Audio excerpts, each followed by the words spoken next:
Hi everyone, this is Susan from Three Sisters Sundries. I am going to show you today how I made this little item to put in my signatures that I am participating in a fun signature swap with some friends, and this is the last thing that I am going to put in, so let me show you how I did it. I love this Heidi Swap foil. I think it's so beautiful, but I don't have a Mink machine. However, I have a Scotch laminator, which I have heating up over here.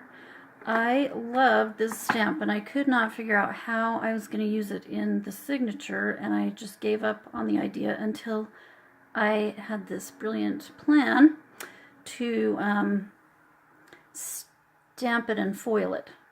It's an old dot stamp, but I think it's still just beautiful. So I stamped it a couple times on a piece of paper with some StazOn and ran it through a copy machine, and this is what I got. So I cut a piece of the Heidi Swap foil, big enough for the heart, covered it up, and you kind of have to give it a good rub to make it lay flat, and you put the shiny side up, which seems counterintuitive, but it is the way it works. So you get that laying quite flat on your copy. You have to use a toner copier. It doesn't work on an inkjet. And I just use a carrier sheet. As a carrier sheet, this old piece of scrapbook paper that I don't really like anymore. And then here's my laminator. I'm just going to run that through.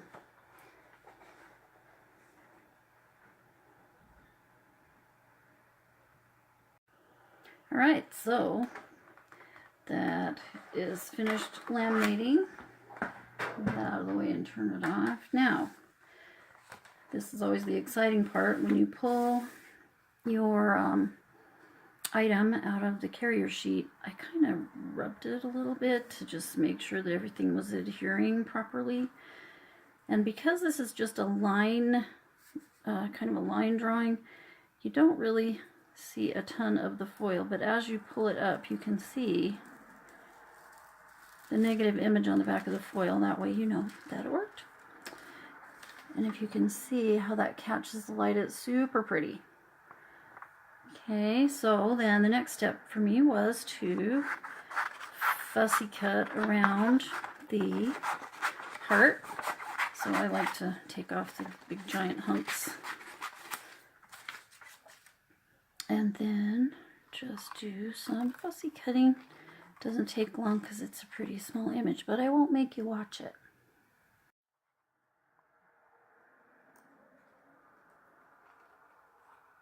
Alright, so we've gone all the way around the outside now. I decided to ink the edges. This ink doesn't match perfectly, but I do like the way it kind of finishes off the edge, so I just barely got my first ever one of these inky tool things. I'm kind of old school because I'm kind of old, and I haven't quite come to grips with using that new tool. So this is how I have always inked the edges of things, just using the pad itself. So that is what I'm doing. It has a nice little point. These little dewdrops, I love these to get into the little dinky tight areas, and it works just fine as far as I'm concerned, at least for this. So I went around the edges, and then I played around trying to decide how I wanted to finish it, and did I want the inside cut out or not. And obviously I decided to cut out the inside. So I have this tiny little mat, and I just discovered this new kind of craft knife. It's super ergonomic and it's really easy to use. So I have this little itty bitty cutting mat, which is actually for using a eyelet setting tool, but it works great for this too. So I just, again, fussy cut around the inside of the image. And again, don't want to force you to watch that, so we'll be back. Alright, there's our last cut. And just taking out the middle there. And then I decided it needed something more. And I love vellum. I just think that it is, just adds kind of a classy touch. So I made this little template and cut out vellum to put behind, but before I did that I decided to ink the inside edge as well. So to do that, if you just bend your piece so that the edge is poking up and exposed, it works just great. And it doesn't have to be perfect, obviously. This is where learning to use that blending tool might do me some good, but we'll see.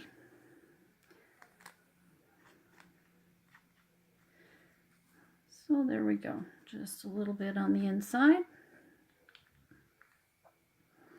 And then to adhere the vellum, I have these really old glue dots for vellum, and I don't know if you'll be able to see it, but when you peel back the carrier sheet, it's little tiny dots of glue. And so I tried using those first and it didn't work very well, so I just went with my Scotch tacky glue, which I love.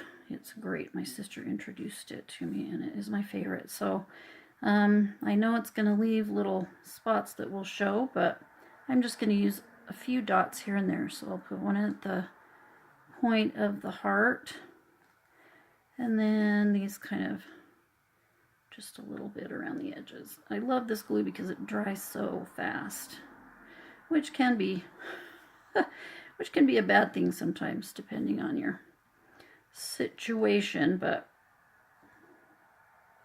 it also dries clear. But of course under vellum nothing is really invisible, so it's going to show a little bit, but I think I'm okay with that.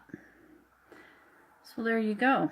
That's how it looks with the vellum behind it, and I think it's just gorgeous.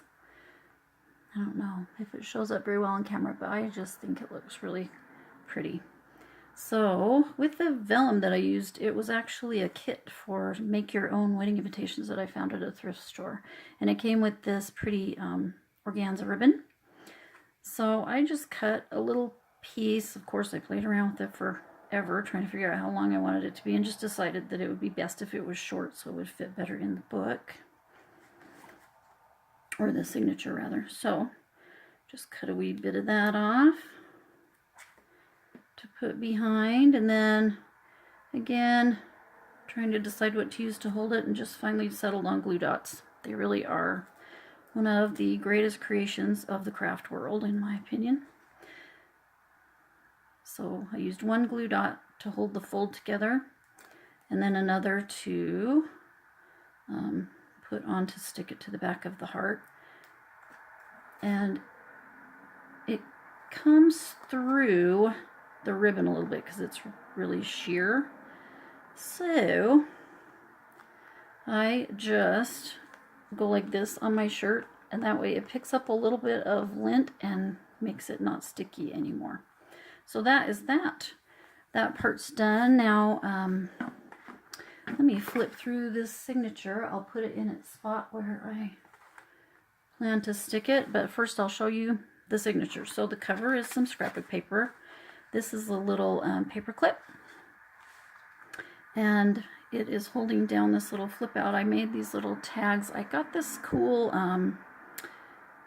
paper from it was a letterhead paper, and one of the person's names was Valentine, I guess is how you pronounce it. So anyway, I just cut out the Valentine part, and I have a little wax seal with the heart. Put that on, put a little string on there, and I punched out this heart from the inside and added a little flag page turner. This is an index card that I splattered a bit and did some heat embossing. I used the first initials of my friends' names on the cards, and this is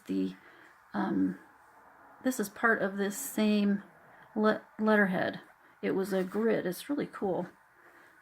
So that goes back on there like so. Well, maybe like so. Well, we'll fix that later. This is a bag topper that I got at Target. I got a package of them a couple years ago. But they had this little kind of piece of tape for sticking onto the top of the bag, so I just stuck a little phone call paper on there. To me, junk is a crucial word in junk journal, and I love old paper, so there you go. This is old school paper, and I made, if you went to elementary school anywhere in rural America, I imagine, you made these little paper. They were big, and they were for your classmates to put your Valentines in on Valentine's Day. So that's what this is. I folded a piece of tea-dyed paper. It has a cute little or a heart pattern on it. And then I had these cute SEI Valentine cards.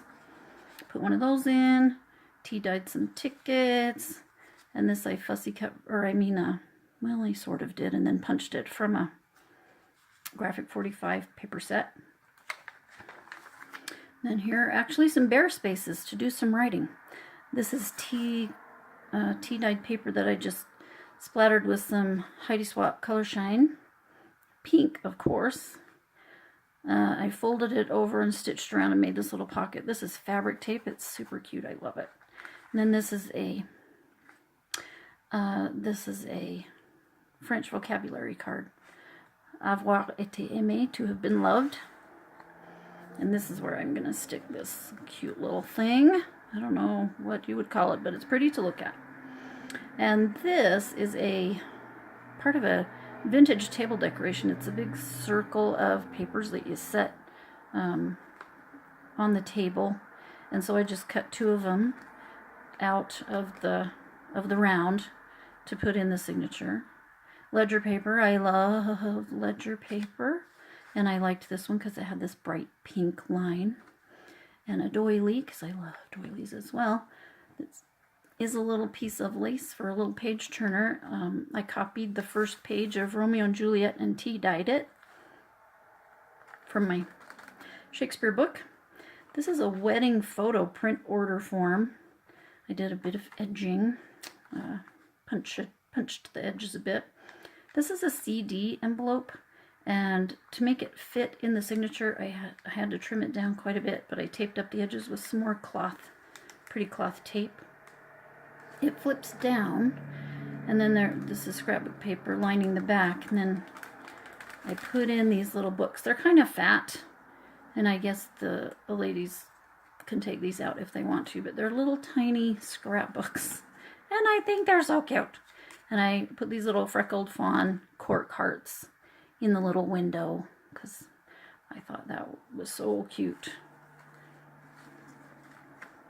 Then on the back side, this is the flap of the CD envelope. I put a tiny bit of washi on there, and I have an envelope punch board, which I love to play with, and a ton of this polka dot vellum. So I made little envelopes, and then I had some doodlebug paper that has that's just a whole sheet of conversation hearts. So I punched out a bunch of those. And I also have these cute Doodlebug Valentine sequins. So I put some of those in there and some just plain red sequins to tie the whole color scheme together.